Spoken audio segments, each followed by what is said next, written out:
राज्यात शेतशिवार हिरवगार होऊ दे असं साकडं आज विठ्ठलाला कृषी मंत्री दत्ता भरणेंनी घातले।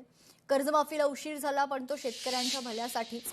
30 जुलै पूर्वी खरं तर शेतकऱ्यांना कर्जमाफी देणार अशी माहिती कृषी मंत्री दत्तात्रय भरणेंनी दिली।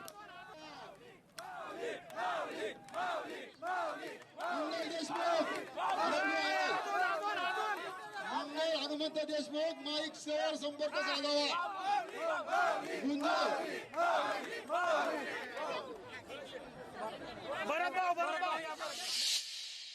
अश्वाचं मानाचं दुसरं रिंगण या ठिकाणी पार पडलेलं आहे। या रिंगण सोहळ्याला खरं तर इंदापूरचे आमदार तथा राज्याचे कृषी मंत्री दत्तात्रय भरणे सपत्नीक या ठिकाणी दाखल झालेत। या सोहळ्यामध्ये देखील त्यांनी सहभाग घेतला। काय सांगाल मामा, एकंदरीत या सोहळ्यामध्ये सपत्नीक या ठिकाणी सहभाग घेतलाय, काय भावना आहेत नेमक्या? सपत्नीक तर आम्ही नेहमीच घेत असतो आणि एक आनंद असतो। हा पालखी सोहळा आपल्या इंदापूर तालुक्यामध्ये भावनगर पासून ते सराटीपर्यंत येत असतो। 63 किलोमीटरचं अंतर आहे आणि प्रत्येक वर्षी 4 आणि तिथीनुसार 5 ते 6 मुक्काम या तालुक्यामध्ये असतात। लाखो वारकरी यामध्ये सहभागी असतात आणि या वारकरीची सेवा करण्यासाठी आपली शासकीय यंत्रणेबरोबरच प्रत्येक गावातले नागरिक हे यांची तयारी असते। ते आतुरतेने माझ्या वारकरी भक्तभावांची वाट बघत असतात आणि त्यांची चांगल्या प्रकारची सेवा ही इंदापूर करत असतात। कालच बेलवाडीला पहिलं रिंगण झालं, आज दुसरं रिंगण हे इंदापूरला झालं आणि निश्चित प्रकारे एक आनंद आहे।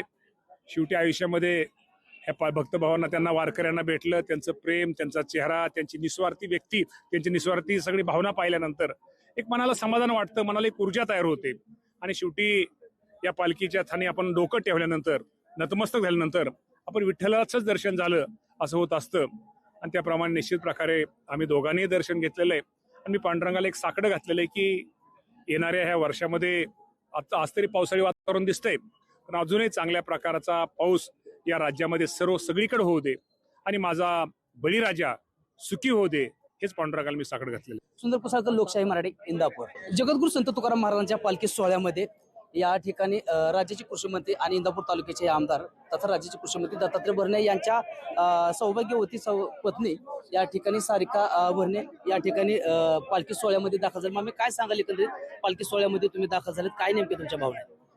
माझ्या भावना एवढ्याच आहेत की आज माझ्या इंदापूर शहरात नगरीत ज्यावेळेस संत गुरु तुकोबाराय महाराजांनी ज्यावेळेस प्रवेश केला, पालखीचा ज्यावेळेस प्रवेश झाला, एवढंच साकडे मला एवढंच घालायचंय की माझ्या विठुरायाला की माझा शेतकरी सुखी आणि समृद्ध होऊ दे आणि बळीराजा पावसाचं वातावरण होऊ दे आणि सर्व माझं शेतकरी बांधवांचं शिवार हिरवगार होऊ दे, एवढंच साकडे माझं विठुरायाला। आज वारीचा आनंद एवढाच वाटतोय की आज वारीत आल्यावर म्हणजे आपलं जेवढं दुःख असतं तेवढं सर्व म्हणजे माझ्या वारकरी बांधवांचं कमी होतं आणि ते भक्तिमय वातावरणात रमून जातात, एवढंच मला वारीबद्दल सांगायचं। मी आज प्रत्येकाच्या चेहऱ्याकडे बघते तर खूप आनंदी आहेत।